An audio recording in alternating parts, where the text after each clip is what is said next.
इतना आसान नहीं है, क्योंकि वो एक शक्ति है जो किसी स्थूल रूप में नहीं बल्कि सूक्ष्म रूप में विद्यमान है, कण कण में होते हुए, जिसका कोई ऐसा रूप नहीं, आकृति नहीं, पहचान नहीं जिसको पकड़ सकें, देख सकें, लेकिन उस शक्ति का अनुभव कर सकते हैं।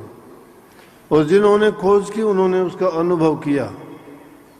ये वाणी जो कबीर साहब की अभी गाई थी, इसमें बहुत कमाल की बात कही है। इतना आसान काम तो नहीं है भक्ति का,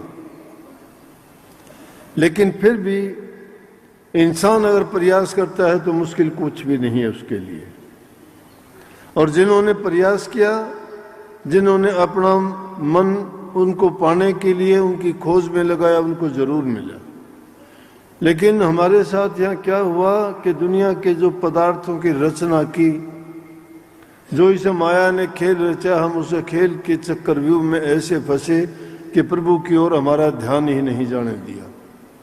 अगर कोई उनकी बात करता भी है, किसी को समझाने का प्रयास करता है, तो दुनियादारी के लोग उनका मजाक उड़ाते हैं, उनको वो बातें अच्छी नहीं लगती, क्योंकि वो विरक्ति की चीज़ हैं, वो वैराग्य की चीज़ हैं, उनमें त्याग है, उनमें बड़ा कठिन जीवन व्यतीत करना पड़ता है। इसीलिए तो कबीर साहब ने कही कि कैसे मिलूं पिया संग जाए, मिलना कठिन है। पिया का मतलब स्त्री के लिए जैसे कही गई हो बात के वो अपने पति के लिए कह रही है, लेकिन यहाँ जो रूहें हैं उन रूहों का पिता, पति, जो भी कुछ है वो मालिक ही है। अपने राधा स्वामी ग्रंथ में स्वामी जी महाराज ने लिखी है कि राधा स्वामी मात पिता पति मेरे, राधा स्वामी चरणन सुख घनेरे। वो मालिक हमारे लिए सब कुछ है, मात पिता पति सब कुछ। तो इसलिए उसको प्राप्त करना कठिन है। क्यों कठिन है? कि उसको पाने वाला जो रास्ता है बड़ा रपटीला है।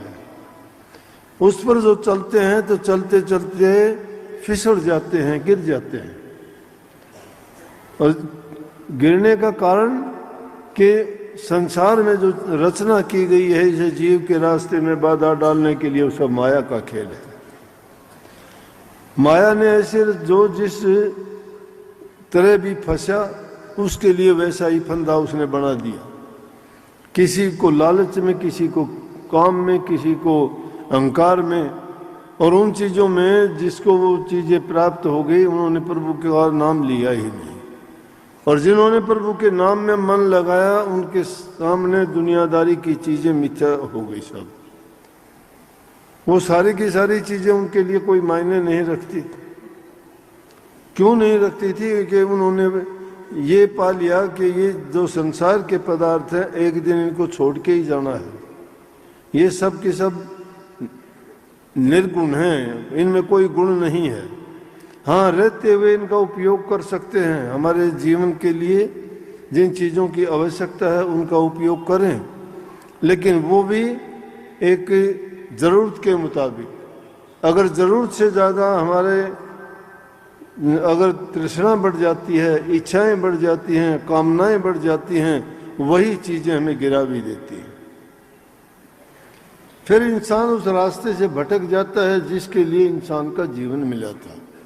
इंसान का चोला इन कामों के लिए नहीं, मालिक ने ये उसने इस काल की जेल से निकलने का एक दरवाज़ा लगाया था कि इंसान के चोले में ही रह के गुरु की प्राप्ति करके, नाम की दीक्षा लेके, गुरु की आज्ञा अनुसार जो जो उसके बताए हुए मार्ग पर चलता जाएगा त्यों त्यों प्रभु की मौज आप में उतरती चली जाएगी और इस दुनिया के जंजाल से आपका छुटकारा हो जाएगा। इसीलिए समय समय पर संतों ने आके इंसान को जगाने का प्रयास किया। उन्होंने उस सत्य को अवगत कराने के लिए उनको दिखाया कि ये भाई बंधव, कुल कुटुंब, परिवार, संसार के पदार्थ जिनको हमने अपने बंधन में ऐसा बांध लिया है कि छोड़ना ही नहीं चाहते, और वो गांठ ऐसी खुलती है कि वो हमारे रहते ही नहीं हैं। जब वो उनको छोड़ना ही है, छूटना ही है, तो उनके साथ बंधन कैसा, जिनको छोड़ते वक्त इतनी तकलीफ, इतनी पीड़ा होती है। इसलिए उन बंधनों को तोड़ने के लिए ही महापुरुषों ने आके बताया कि ये तेरे सिर्फ दुनिया में कर्जा लेने देने के संबंध जुड़े हैं। ये जीव या तो किसी से कर्जा लेके यहाँ आया है या किसी को देने के लिए आया है। पता नहीं कितनी योनियों में धक्के खाए और उन योनियों में कितने कितने कष्ट उठाए। इतना आसान नहीं है कि इंसान का चोला मिल जाए। कोटि जन्मों का भटका खाने के बाद बड़े पवित्र कर्म करने से इंसान का चोला मिलता है, लेकिन हमें वो चोला मिला, हम उसकी कदर जानते ही नहीं हैं। हम तो थोड़ी सी भी अगर हमें कुछ चीज़ें प्राप्त हो जाती हैं दुनियादारी की, थोड़ा कोई ऊंचा पद मिला, थोड़ी किसी के बाद धन दौलत हुआ, कोई किसी का परिवार में अच्छा अगर है, तो वो सोचता है मैं ही सब कुछ हूँ और दूसरे कोई कुछ नहीं। लेकिन जिनके सामने ये सच्चाई आई और जिनको महापुरुषों का संग मिला, संगति मिली और उनके सत्संग सुनने का अवसर मिला, तो उनका जीवन ही बन गया।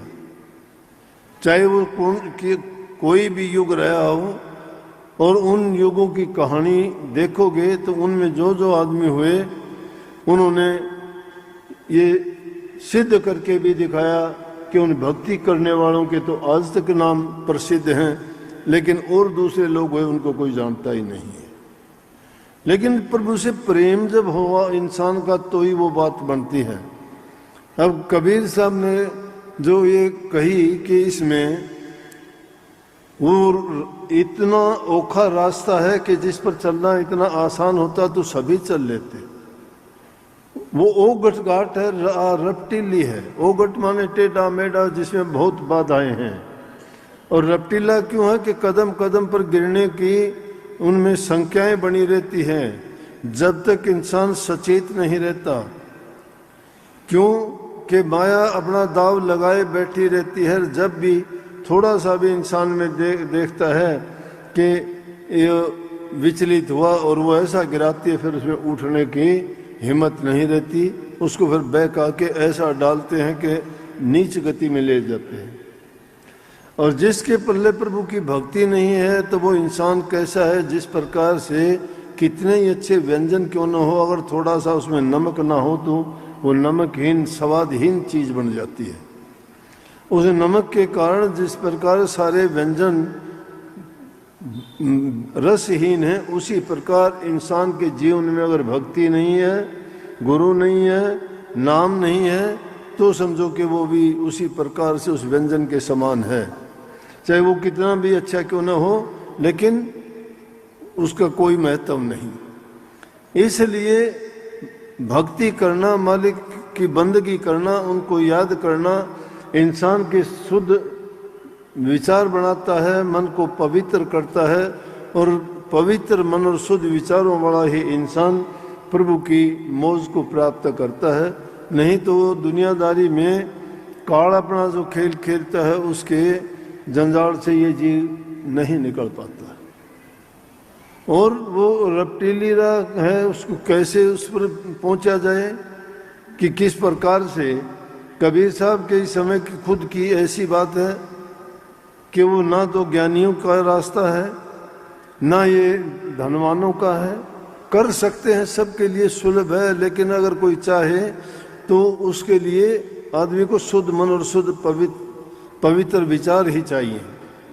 जो नेक काम करता है, शुद्ध कमाई करता है, जीवन को अच्छा और सच्चाई के साथ जीता है, वही इंसान प्रभु की जो मौज है, उनका जो आशीर्वाद प्राप्त करता है। वो पापियों के लिए और दुष्टों के लिए नहीं है। कितने बड़े बड़े योगी, तपी, जपी, सन्यासी कितने हुए, लेकिन वो भी थोड़े से रास्ते से भटके तो ऐसे गिरे कि फिर संभल नहीं पाए।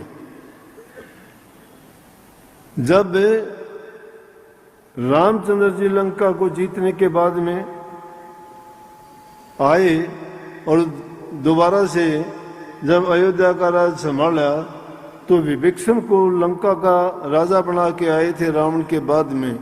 और रावण के गले में एक माला होती थी। जब रावण का शरीर पूरा हो चुका तो वो माला जब विभीषण गद्दी पर बैठे तो उनको दी गई। विभीषण जब श्री राम का राज्याभिषेक हुआ अयोध्या में, उस टाइम पे विभीषण भी उसमें शामिल था और भी राजे भी शामिल थे। और वहाँ उसमें जो माला थी वो विभीषण ने खुश होकर माला माता सीता के गले में डाल दी। माता सीता ने जब उस माला को देखा, बड़ी कीमती थी, बड़े कीमती हीरे जड़ित थी वो। उसने सोचा तो श्री राम की ओर उन्होंने देखा तो रामचंद्र जी ने इशारा कर दिया कि ये माला वो नहीं रखना चाहती थी, हनुमान जी को दे दी। जब हनुमान जी को दी गई तो हनुमान जी उस माला को देखने लगे और देखने के बाद वो क्या किया कि एक मनका हीरे का तोड़ा और उसको तोड़ने के बाद उस मनके को भी तोड़ा। मनके को तोड़ के देखते तो दूसरे राजी जो बैठे थे उन्होंने सोचा कि क्या मूर्खता का काम किया हनुमान जी ने। ये तो गुरु भगत है, राम भगत है, बड़े आदर और सम्मान के साथ इतनी कीमती माला इसको दी गई थी और ये इसको मणके तोड़ के ये तो तोड़ के इनको डाल रहा है ऐसे ही। इतनी कीमती माला तो है ही नहीं, किसी के पास भी नहीं है। कहने लगे हनुमान जी इनको क्यों तोड़ के गिरा रहे हो? एक नहीं, तोड़ के सबको गिराने लगे। बोला कि मैं इनको देखता हूँ कि इस माला में कहीं श्री राम का जहूर या फोटो है क्या नहीं। बोले इसमें राम का फोटो क्या है? जिसमें राम का फोटो नहीं है, राम नहीं है, वो किस काम की चीज है? क्योंकि हनुमान जी को राम भक्त ऐसे ही नहीं कहते, उनको ऐसे ही सेवक नहीं कहते। अगर गुरुमुखों का नाम लिया जाए, सेवकों का नाम लिया जाए, गुरु भक्तों का नाम लिया जाए तो हनुमान जी जैसी गुरु भक्ति किसी की नहीं थी। बोले जिस चीज में राम का नाम नहीं है, राम नहीं है, वो हनुमान के लायक नहीं है।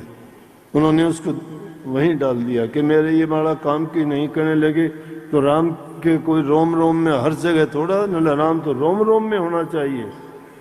बोला कि आप कैसे सिद्ध करोगे? बोला कि मेरे रोम रोम में है। बोले कि कैसे? उन्होंने अपनी छाती फाड़ के दिखा दिया कि देखो मेरे रोम रोम में है कि नहीं। अब हम राम का नाम लेते हैं, गुरु भक्ति का भी नाम लेते हैं, कभी भूले से भी कभी नाम का सुमरण नहीं करना चाहते, ध्यान में एक मिनट के लिए बैठना नहीं चाहते।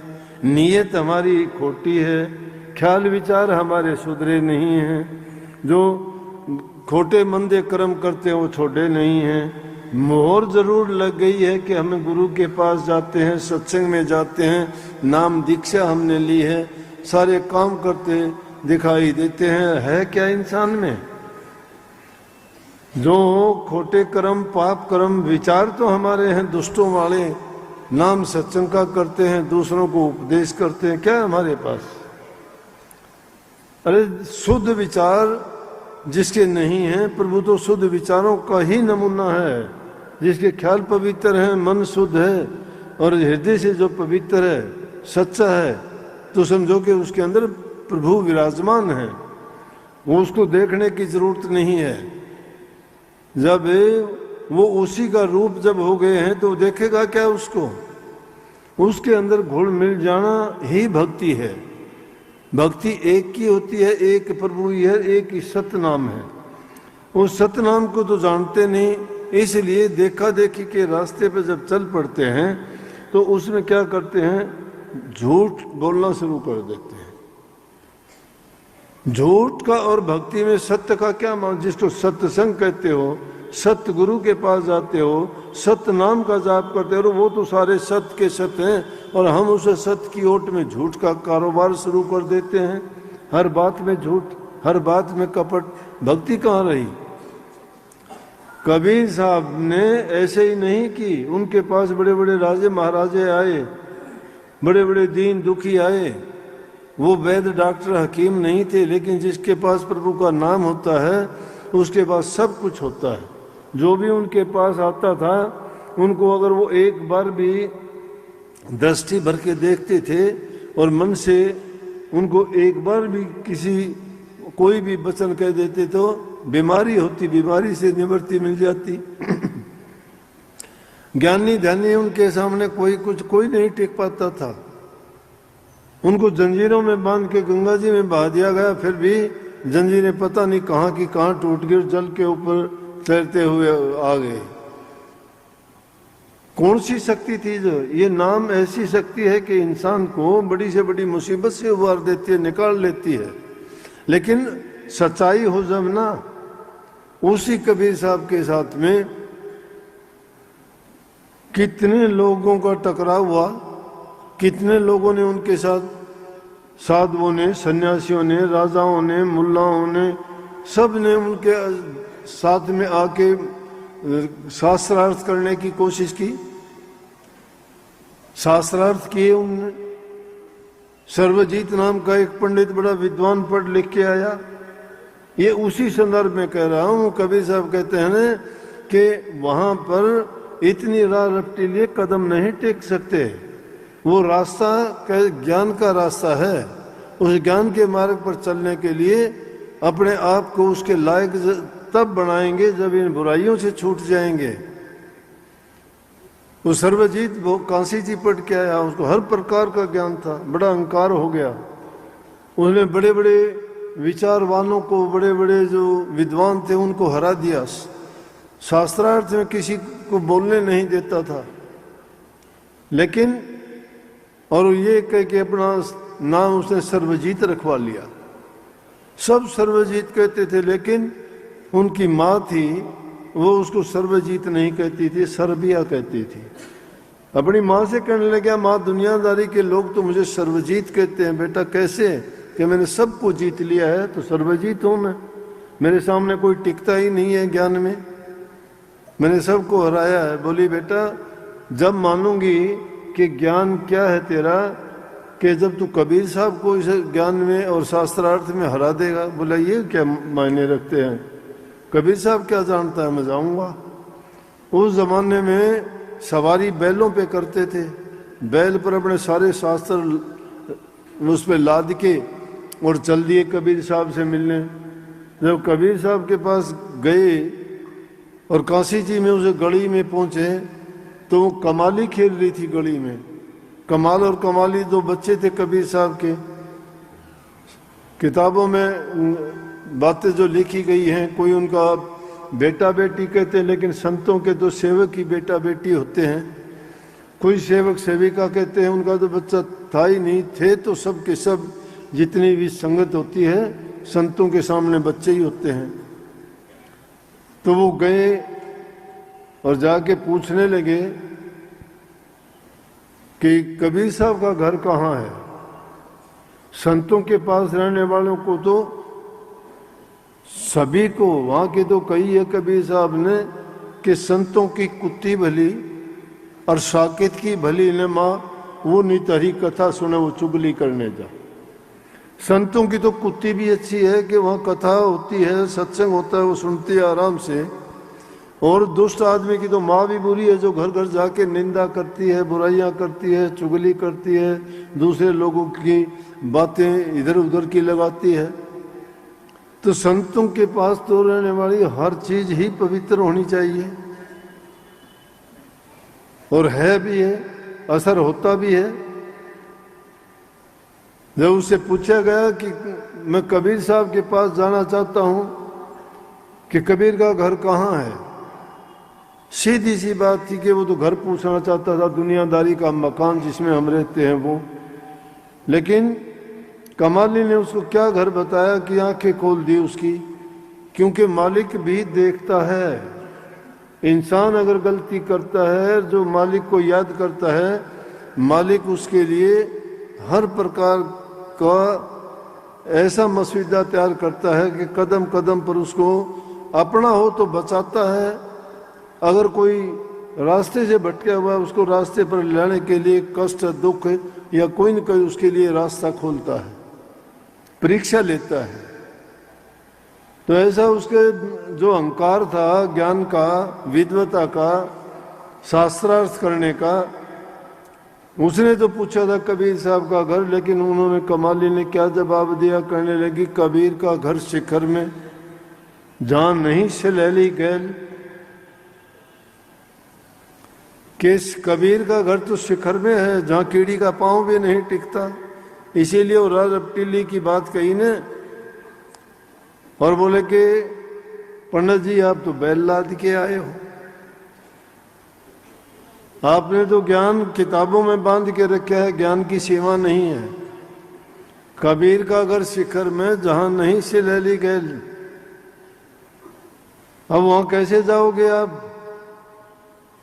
इतनी बात सुनते ही उसकी आंखें खुल गई कि शिखर में घर, अब शिखर कहाँ है? हम अध्यात्म के रास्ते पे चलने वाले हैं कि इंसान खुद एक ऐसी सृष्टि है जिसके अंदर सारी की सारी रचना जो इस पिंड ब्रह्मांड में दिखाई देती है वो सारी की सारी हमारे शरीर की रचना का ही नमूना है। बस आगे तो जो होना था वो था। कबीर साहब के पास जाके गया तो पहले ही उसको अपने अहंकार का आधा तो उसका नशा उतर गया था, बाकी बचा था। वो कबीर साहब ने, संतों के पास नम्रता होती है, दीनता होती है, उनका शील स्वभाव होता है। कहते भी हैं कि वो मक्खन के समान मुलायम होते हैं संत।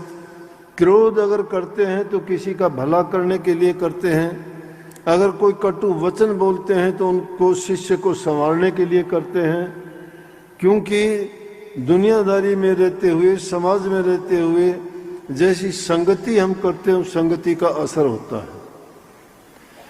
जैसी संगति इंसान करता है अगर ना चाहे तो भी उसका प्रभाव उन पर पड़ता ही चला जाता है। तो इसलिए जब मालिक भी देखता है कि मेरे भगत को गलत कोई आदत घेरने लग गई है या उसके विचार बदलने शुरू हो गए हैं तो उनके लिए वो कोई ना कोई ऐसी बातें खड़ी कर देते हैं कि जिसके कारण वो उस भटकाव से बच जाता है। वो अंग संग रह के उसकी अपने सेवक की रक्षा करते हैं, लेकिन धैर्य अगर कोई रखता है, टाइम लगता है, जल्दबाजी से कोई बात नहीं बनती। इसीलिए महापुरुषों ने कहा है कि धैर्य रखे इंसान, शील स्वभाव रखे। अगर तुम्हें थोड़ा भी ये संयम भूल जाते हो या संयम छोड़ देते हो तो उसमें आपका नुकसान ही होगा। जो काम समय पर और ठीक होना चाहिए था वो नहीं होगा। लेकिन जो संयम से काम लेते हैं, धैर्य से काम लेते हैं, प्रेम से जो काम लेते हैं, वो धीरे धीरे काम तो बनना ही है। क्योंकि जब जिसकी ओट ले लेते हो तो वो आपके सभी काम अपने आप संवारता है। परंतु जब हम ओट लेने में ही कपट करते हैं, धोखा करते हैं, तो फिर धोखा है। शरणागत जब इंसान हो जाता है तो कपट नहीं चलता वहाँ। शरणागत जब हो गया तो तुझको बंदे चिंता क्या, फिर भी तुझको चिंता व्यापे, तो धोखा है, शरणागत ना। अगर तुम शरणागत ही हो गई, तुमने अपना सब कुछ छोड़ ही दिया है, गुरु पर छोड़ दिया। कितनी बातें आसान लगती हैं कहने को। सब कहते हैं कि मैंने अपना तन मन धन गुरु को दे दिया। है भी, ये देना भी चाहिए, जरूरी भी है, देते भी हैं। लेकिन देने का, हम दुनियादारी के लोग किस तन मन धन की बात करते हैं? चंद पैसे को तो धन मानते हैं। मन को कहते हैं कि अपने जो गुरु कहता है थोड़ा बहुत उसका नाम का सुमन कर लिया और मान लिया कि ये मेरा गुरु है। और शरीर से कोई सेवा नाम का कोई थोड़ा बहुत काम कर दिया तो कहते हैं बहुत सेवा करते हैं। सुनते हैं ये सत्संगों में, कहते हैं कि मेरा सेवा में नाम है, मैं चलता हूँ 4-4, 5-5 दिन आके क्या सेवा का काम करते हैं उतना, जिस सेवा के लिए आते हैं। उस सेवा के लिए कोई दूसरा कह भी देता है तो छलक जाते हो, मेरा काम ये नहीं है, मैं मेरी सेवा करूँगा, ये मेरी सेवा नहीं। अरे सेवकों में प्रेम होना चाहिए, उसमें यही तो धैर्य वाली बात है। उसको सोचना चाहिए कि सेवा, और ये सेवा भी शायद तेरा सेवा की परीक्षा हो, ये किस प्रकार। लेकिन जब हमने सारी चीजें सौंप ही दी हैं, तन भी दे दिया, मन भी दे दिया, धन भी दे दिया, क्या रहा हमारे पास? हमारे पास एक विश्वास ही रखना चाहिए। विश्वास ही सब कुछ है। विश्वास फलदायकम, विश्वास ही फल देता है। जिसका विश्वास नहीं है वो चाहे कितनी चतुराई कर लो, कितना नाम जपो, वो मनमुखी नाम काम नहीं देगा। जिसमें गुरु की मौज नहीं है, जिसमें गुरु की खुशी नहीं है, जिसमें गुरु की मर्जी नहीं है। जो गुरु की मर्जी नहीं परखता, गुरु किस चीज में खुश है? अरे गुरु आदमी खुश कर ले, गुरु जब खुश होगा तो सब कुछ अपने आप सौंप देगा। एक पिता की संतान होती है, एक पिता के कहे में चलता है तो पिता उसको सब कुछ दे देगा। अगर पिता उसका कहा नहीं, पिता का कहा नहीं करता है तो पिता उसको वंचित कर देगा, कुछ भी नहीं देगा। और बिना पिता के मिलता नहीं है। तो गुरु तो वो चीज है कि जो सब कुछ बख्श देता है शिष्य को।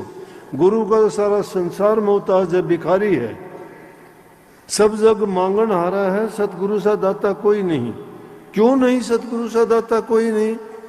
सतगुरु क्या देता है, कौन सी दात देता है?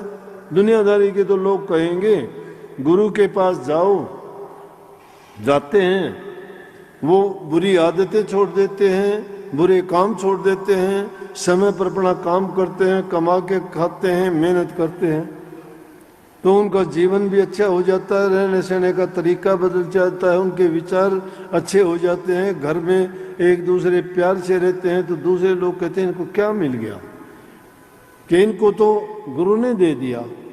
वहां से लेके आते हैं, गुरु देता, वो किन चीजों को मानते हैं?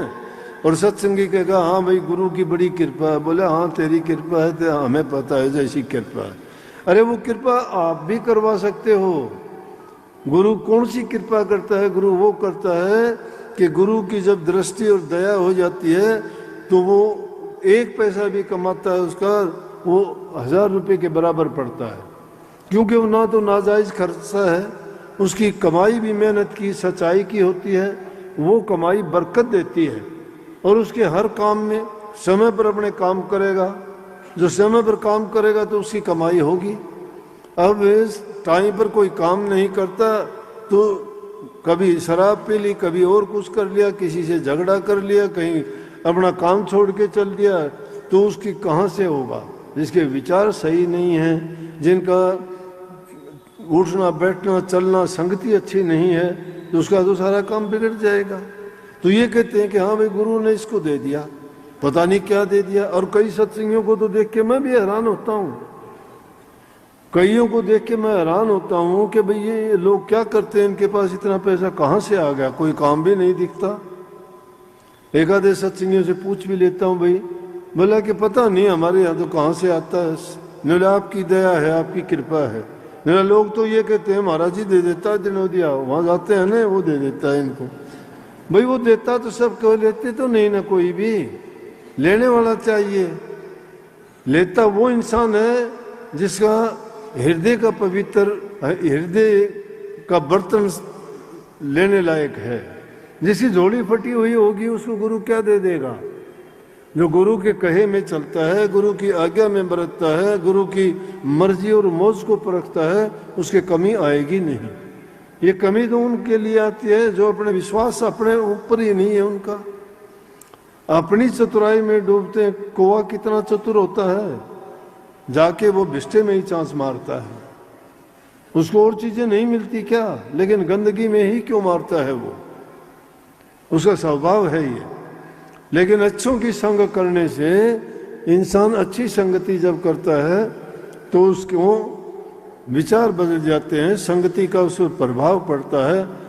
सठ सुधरी सुसंगति पावा, मूर्ख इंसान भी अच्छी संगति मिलने पे सुधर जाता है और वो अच्छा बन जाता है। तो गुरु के पास जब जाते हो तो अपने मन में पक्का विश्वास और यकीन लेके जाओ। गुरु को परमात्म रूप जो मान लेगा, परमात्मा किसी ने देखा नहीं ना, हमने तो गुरु देखा है, गुरु परमात्मा से मिलाने वाला है। अगर उससे ही हमने नाता तोड़ लिया तो कौन से परमात्मा से मिलोगे? पहले उस परमात्मा से तो मिल लो जो उसकी बातें करता है। जो उसकी बातें करता है वही तो मिलवाएगा। वो बीच में एजेंट का काम करता है, उस एजेंट से ही तुमने बिगाड़ कर लिया। उसी की मौज और मर्जी नहीं परखते तो कहाँ परमात्मा मिलेगा? इसीलिए गुरु पूजा में सबकी पूजा, जैसे नदियां समुद्र समा जाएं, गुरु पूजा में सबकी पूजा आ जाती है। जैसे सारी नदियां जाके समुद्र में मिलती हैं, गुरु वो स्रोत है जो सबको सारी प्रकार की सिद्धि शक्तियां दे सकता है। लेकिन मिलेगा किसको? जो गुरु के सामने जाके अपने आप को तन से, मन से, हर प्रकार से, मन वचन कर्म से पवित्र होके और सच्चा होके उनको मान लेगा और अपने मन में पक्का यकीन और विश्वास कर लेगा। जब तक हमारा विश्वास नहीं है, आशा और तृष्णाएं हमारी भरती नहीं है कभी भी। जहाँ कहीं भी जाते हो आशा लगी रहती है मुझे मिल जाए। तृष्णा है तुम्हारी, क्या करोगे ज्यादा का बोलो? तुम्हें शरीर के लिए रोटी चाहिए, तन ढांपने के लिए कपड़ा चाहिए, तुम इतनी मेहनत कर सकते हो। परमात्मा ने आपको कितनी बड़ी, कितनी अच्छी खूबियों से नवाजा है। सारी खूबियां तो हमें दी हैं, सर्व अंग जो हमें चाहिए सारे पूरे हैं। आंखें हैं, कान हैं, शरीर के हाथ पांव हमारे काम करने के सारे हैं। फिर क्या चाहते हो? किससे चाहते हो? क्यों नहीं इनसे काम लेते? जो तुम्हारे नियत है, तुम्हारे लायक है, वो काम कर सकते हो, परंतु नहीं, हमारी दृष्टि कुछ और ही होती है। दृष्टि का दोष जिसमें आ जाता है उसको वैसा ही नजर आने लगता है। लेकिन शुद्ध और पवित्र जगह में जाके भी इंसान जो नहीं सुधरता, उसके ख्यालात नहीं बदलते, तो उसके जीवन में कभी खुशियां नहीं आ सकती, क्योंकि उसके मन में वही कुरेद रहती है, उठते बैठते सोते जागते। लेकिन वो कुरेद अगर नाम के लिए कर ली जाए तो तुम्हें ये संसार के पदार्थ अच्छे नहीं, फीके दिखाई देंगे। प्रभु के नाम में जो रस और आनंद है वो संसार के पदार्थों में नहीं है। इसीलिए बड़े बड़े राजे महाराजाओं ने उन रसों का त्याग कर दिया, उनका भोग त्याग कर दिया और प्रभु की भक्ति में लग गए, प्रभु की। लेकिन जब तक उनको समझ नहीं आई तब तक भोग विलास दुनियादारी के अंदर खुशियों को ही वो सब कुछ मानते रहे। परंतु एक समय आता है जब जीव को समझ आती है, वो समझ आने तक इंसान उस वक्त को खो चुका होता है जिसमें उसे सब कुछ करना चाहिए था। वर्तमान समय हमारे हाथ में है। कल जो बीत गया, एक साल बिता दिया, क्या किया उसमें? ये आगे आने वाला साल है, उसमें क्या करने जा रहे हो आप लोग? क्या कभी सोचा है कि मैं क्या करूंगा? दुनियादारी की तो सारी चीज़ों का आपने हिसाब लगा रखा है, मैंने ये करना है, मैंने वो करना है। लेकिन आपने ये नहीं सोचा कि उसका ये भी पता है आपको कि कब बुलावा आ जाएगा। एक कदम रखते हो, अगले का भरोसा नहीं है। एक बार चलते हुए जा रहे थे, कबीर साहब जा रहे थे, सामने से एक दूसरे महात्मा आए, तो चलते चलते उस महात्मा ने कदम उठाया और कदम रखा, रखते ही गिर गया। जब वो गिर गया तो कबीर साहब ने क्या किया, उसकी तरफ देखा, कबीर साहब ने कदम उठाया, जमीन में नहीं टिकाया, पहले ही गिर गए। पूछने लगा, एक बोला जी क्या कोतक था, मैं समझ नहीं पाया, क्या बात थी ये? बोला कि उन्होंने वो गिर गए और फिर उठ लिए अपने आप, उठाने की जरूरत ही नहीं पड़ी, और आप भी सब ठीक ठाक चलते हुए गिर गए। बोला कि इसका मतलब ये था, उसने ये कहा था एक कदम रखते हैं हम, अगला कदम रखें या ना रखें पड़ जाएंगे, मर जाएंगे, हमारा संदेशा पता नहीं कब आ जाएगा।